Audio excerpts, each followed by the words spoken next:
Alrighty guys, so I have the JL in the shop ready to be torn to pieces and get some parts getting on it. So first thing we're going to be doing is putting the wrap on it, which is right here from Vinyl Frog. So first things first is I want to take all of the panels off that I won't be wrapping or that I'm going to be replacing with new parts.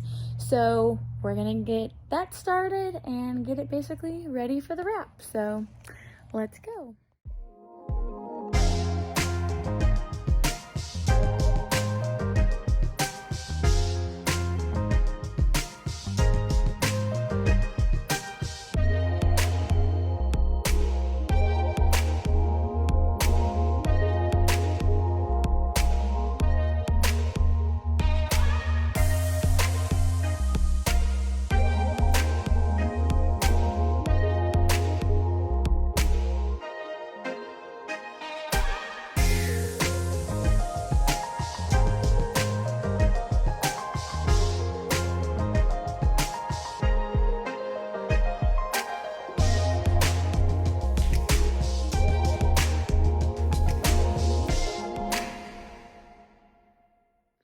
Okay, so after 2 hours, this is how far I've gotten from stripping stuff off.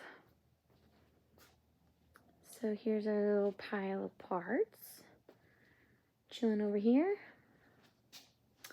And now it's time to go inside because I have to drive to Dallas tomorrow, so it's bedtime.